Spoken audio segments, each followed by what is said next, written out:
Welcome to First Do No Harm with Massachusetts Citizens for Life board member and physician Dr. Mark Rollo.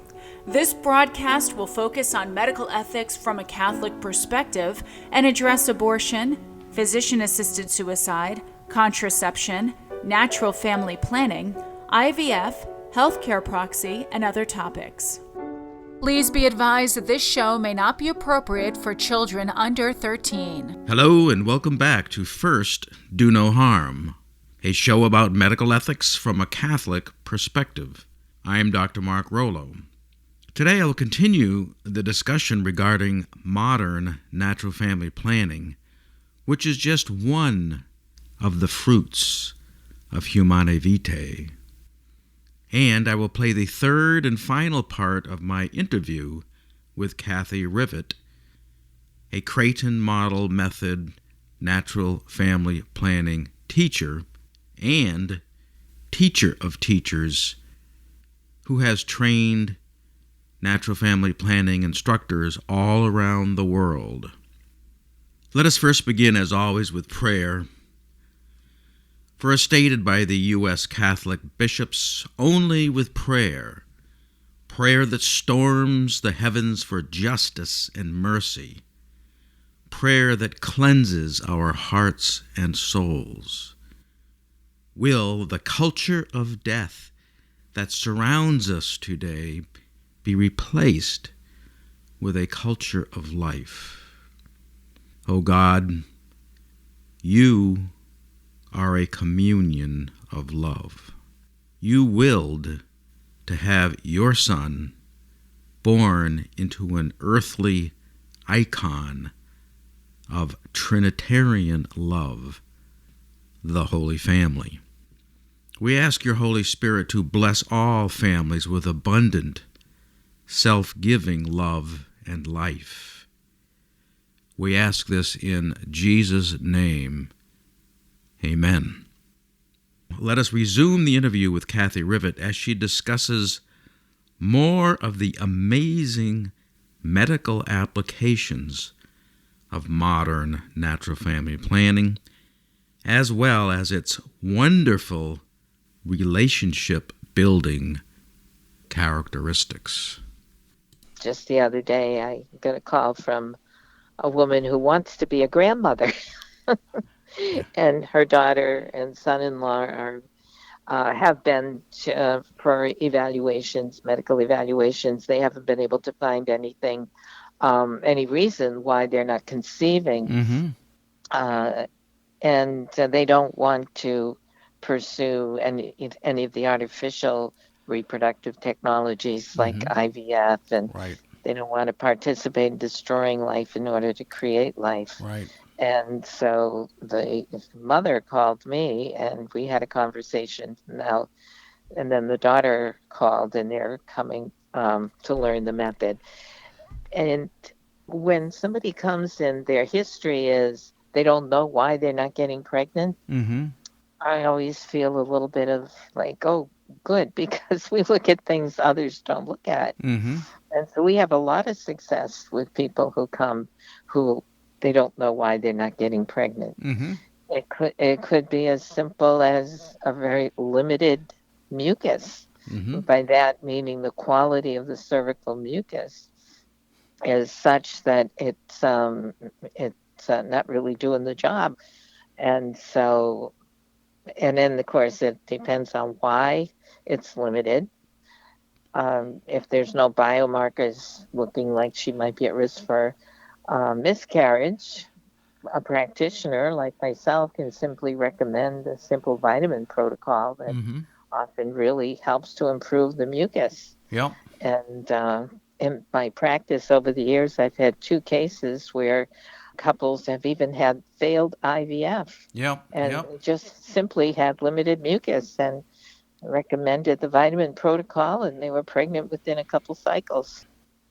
And if it's not just simply that, there could be a biological reason why. And so that's when we partner with our NAPRO medical consultants, something that you and I have done over the years. Right. But I've been able to refer my clients to you, and knowing that you're not going to put them on the pill to Yes. correct a problem that Right. they have, Right. and also knowing you're going to look at their chart and you're going to be able to understand their Mm-hmm. chart. Mm-hmm.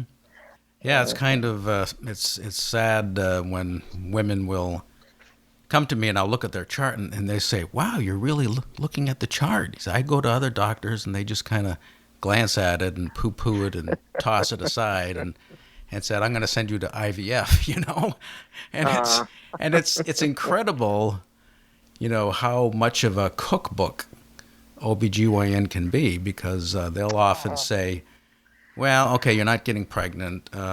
Take your temperature. Let's see if you're ovulating. And then if you haven't gotten pregnant within 3 months, I'm going to send you to IVF.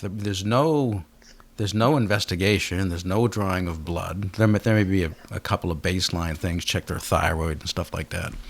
But they are, even if they end up not achieving pregnancy, they are so grateful that somebody yes, took the time to look into it and try to explain what's going on.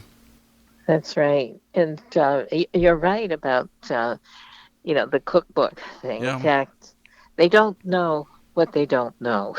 right. And it would be so much easier if they, and that, I suppose, puts a task on us to do what you're doing right now, Dr. Rollo, getting the word out, Right. so to speak. I had a woman, a couple that came once, and they were engaged.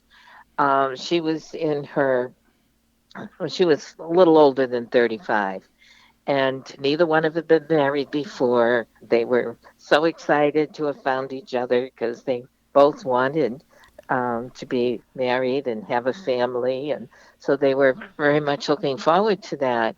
And she told her doctor, I'm getting married, and we're really excited. We want to have children right away. And the doctor, right there, wrote a referral to Boston IVF, because he said, at your age, you're probably going to have a hard time. So why don't you not waste time? Why don't you Wow. just go see them? Wow. They had never even had intercourse yet. Jeez. And he was referring them to Boston IVF. Amazing. And she was how old? She was like 36. Oh, jeez. Like, that's real old, huh? But it's sad, initially you get a little upset and angry, but it's also very sad It is. It because is. people don't know what they don't know. No. And I'm sure this doctor's thinking, oh, this couple, they'd make good parents. How can I help them? She's probably going to have a hard time. Yeah. Here's Yeah. this referral. Yeah. So, Well, the flip side of that is and even though 36 doesn't sound old, technically once you get past 35, your fertility starts to decline, which is why I always tell women, if they're approaching 30, I'll tell them don't wait too long. But I've had a couple of patients who come in and they're in their late 30s, they're approaching 40, and they say, well, I thought we could get pregnant at 40, and I'm finding out that I'm not getting pregnant, and they're asking at that point to be referred for IVF, which I don't do because, as you know, it's in a very right. abortive technology, like you said at the beginning. Then they create life, they fertilize a lot of eggs in a petri dish, and discard most of them. Right. So it is, it is very gratifying to be able to help them without doing the knee-jerk referral. Right. Right. It is, for sure. When I first contacted you to ask you to do this, it was you told me that you were about to teach a course in Australia. That's right. You want to say It's a been little bit going about on this week. yeah, you've maybe you could say a few words about that, and also the fact that you've taught this literally around the world. Right. Yeah, that's been a real blessing in my life, and it's certainly nothing I pursued at the beginning. Mm-hmm. Um, right. So, being a fertility care educator, I've been able to establish my own Crate Model accredited education program. The whole process is a 13-month process. that involves 2 in-person, 1-week education phases, and followed by 2 supervised practicum, where they're assigned a faculty supervisor, and they work very closely as they teach about 18 couples over the course of the year. And it's very standardized, and I've done a number of programs in the States and abroad, and so anyhow, they in Australia, um, they in Queensland, Australia, they having their first. I shouldn't say the first education program because others have brought it there, maybe for one program, then come home. But this is will be a permanent Australian-based program with an Australian educator. The original plan was one of us would be there with her during the course of the week as she does her first program. But with the pandemic, that has not been possible. Right. So myself and another educator, Margaret Howard, have been assisting her. One of us have been online with her through Zoom throughout the whole week, and I'll be giving 4 lectures in total. So, which is it's really very neat because no matter where you give this program, the people who come to learn this, they're so motivated to do what's good and what's healthy, and for families and for marriages, and provide options other than hormonal contraceptives. And so there are 4 this week. There would be more, but their borders were closed, so it's only more local people that could attend. And 4 really dedicated, wonderful women. And it's all through Zoom. So I can see them, they can see me. I'm sharing my screen. They're able to ask questions. I can see when the hand goes up. Right. It's really a great and tool. So it's next week, part of the training to be a practitioner involves a site visit where your supervisor goes to your location and observes you teaching and reviews your files. And during the pandemic, that has not been possible. Right. And next week, I'll be participating in a site visit in Gibraltar. Oh, wow. And that student's supervisor is an educator in training from Nigeria. He's a physician from Nigeria. Wow. And there's a hospital in Lokoja, Nigeria, who's really made this a priority. They want to train their doctors, their nurses, their couples. They've taken an auditorium in the hospital, and they're calling it Fertility Hall. They've dedicated it to the program. They're building a hospitality center for students, and so it's really quite exciting.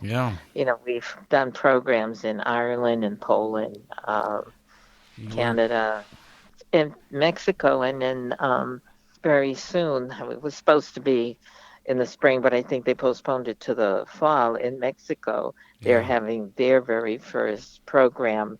Up until now, we've brought the program there. Now they're having their own because they have their own educators and medical consultants who are trained, and so they're receiving their own certification and taking off. So it's really very exciting. Yeah, it's very exciting. And, Taiwan, it's all been, these materials have all been translated into Long Chinese, into French, into Polish. So, amazing. The interesting thing is, Dr. Hill just didn't sit there and say, let's bring it here, or let's translate it into Polish and bring it to Poland. It's these countries have come to him and said, we want to have this. How can we do this? And he's worked with them to help them establish their own program and train the people that they need. So it's like the pearl of great price, right? Once you learn about it, you want to have it. You mentioned about a program like this getting the word out. We used to say, and it's probably true still, that that natural family planning, especially the Creighton model, is one of the best kept secrets, and Right. we're trying not to make it a secret. Right.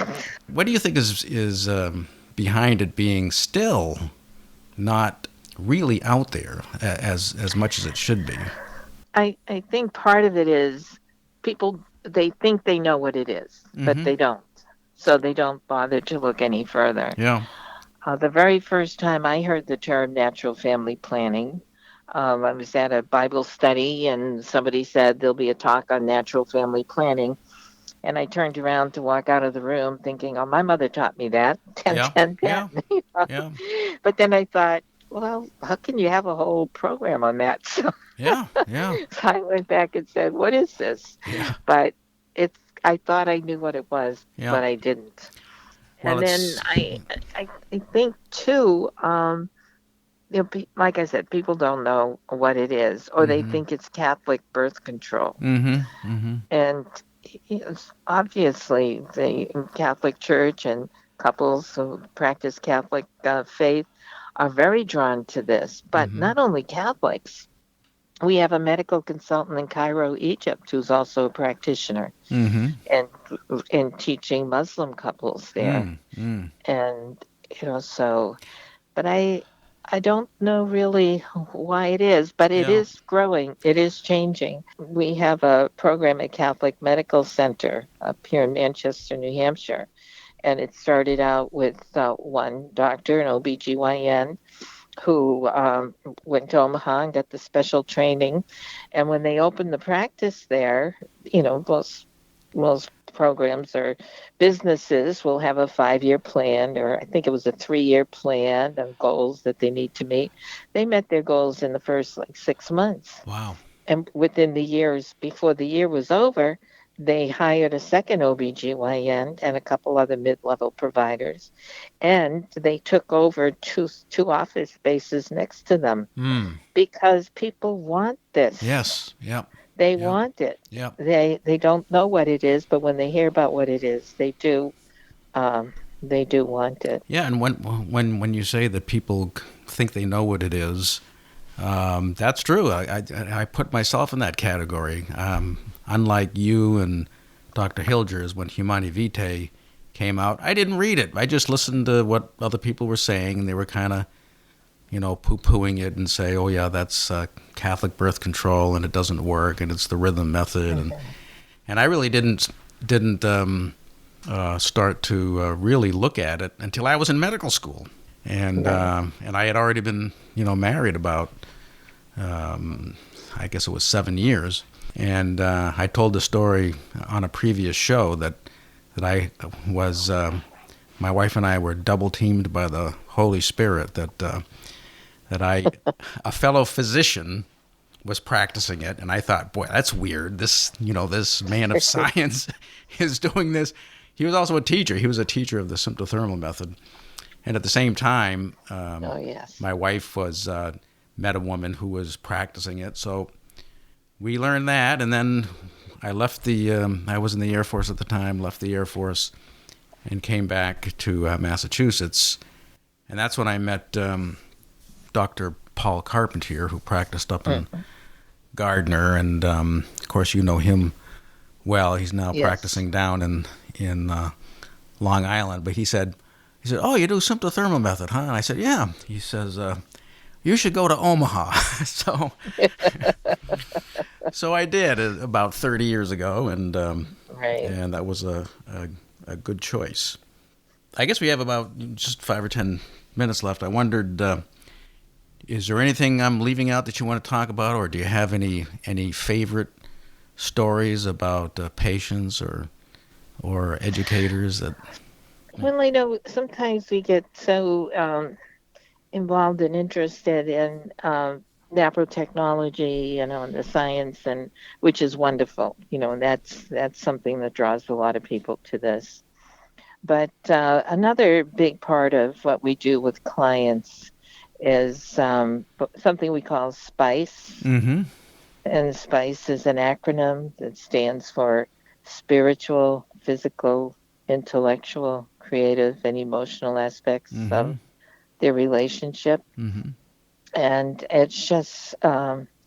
such a blessing over the years to watch this develop in couples. Yes. And it's, of course, if a couple's using a natural method and they do not want to become pregnant, and it's a time of fertility for them. I don't just say the woman, because the couple is fertile. Right. It's their fertile time. Well, how do they manage those times? Are they going to feel deprived or annoyed or upset? Or, how are they going to use that time to show their love and their caring for each other, their friendship in other ways? And so it's something that we talk about. We have a little exercise that we do, and we don't delve into their personal relationship, but we encourage them. And I like to ask couples I give them examples, what I call spice stories, and then I give them a homework, to come back the next follow-up, with their own spice stories. I remember working with a couple, and they had 3 young children. They were very busy, tired, and the baby wasn't sleeping at night. They both worked, and they came to learn the method. And when I started to talk spice, they were like, "Oh, Kathy, we don't have time for that. We're just so busy. Just tell us what we need to know. We don't have time for that." Yeah. And I said, "Well, I know that I can tell you guys have this, and just being more aware of it." And they were like, no, we don't. So I gave them some examples, and she looked at him and she said, she said, "Every morning you wake me up with a cup of coffee before you go to work." Yeah, that's a good example And I of said, spice. "Well, that's spice." And then she said, "And then when I go to brush my teeth, you put toothpaste on the toothbrush." Yes. When you did you did it for me. Yeah. And I said, "And how does that make you feel?" And she said, she just sort of looked at him, with all this love. And she said, "That you were thinking about me in your brush this morning." Yeah. So it's all these little things. And I love collecting these spice stories, And if the parish that I go to, there are a number of families there that over the years, I've been teaching for a long time, I watch the families grow. And a few weeks ago, I was just sitting there at Mass, and I was observing one particular young couple, and I know that they that they've come through the program, and I thought, what an example of spice, because they were sitting there. They had a little boy who was probably 10, a little girl who's 5, and it was the homily, and the husband just sort of put his arm around his wife's shoulder, and they sat there listening to the homily. And then I looked, and the little boy put his arm around his sister's shoulder. And I thought, now that's something he's mimicking what he sees at home. Yeah, that's great learning. So many of these little things. And I think couples who use a natural method, they put a little extra time and energy into this whole spice, or they should, and we encourage them to do that. One couple, when they came, I asked them, like I do most couples, "What made you choose this?" And she said, "Well, the church that we go to, there's a family there, and I know they come here. They're your clients." And she said, I was sitting there in church waiting for Mass to start, and this family came in, and the church was getting pretty full. They couldn't all sit together. So Dad took a couple kids and went to a pew. Mom took a couple kids, went to another pew. And she said, "I'm just sitting there watching them." She said, and when they got settled, Dad turned to look and see, where is Mom? And she was looking for him. And when they saw each other, she said they gave each other a wink and a wave, a smile, just a wink and a wave. And she said, I sat there with tears coming down my cheek, because I don't remember the last time my husband looked for me in a crowded room. And she said, I just know these couples that do this is different. Right. Well, those are great. Those are great stories. I have to say that just my own personal experience, that my wife and I got so much closer just using the method. She would make observations, and she would tell me. I would write the observations on the chart. And so I knew when she was going to get her period before she did. And in fact, my wife fortunately was very regular, and one month she was late, and I thought, well, we know. I'm not sure if she did a pregnancy test or not, but I knew something was up, and she had just had jury duty, and different things affect people differently, and she was really stressed out about jury duty, and she wasn't selected, and after she was not selected, she had her period. So you really get to know each other really well. In fact, the number of people who have divorce who use natural family planning is very, very small. That's right.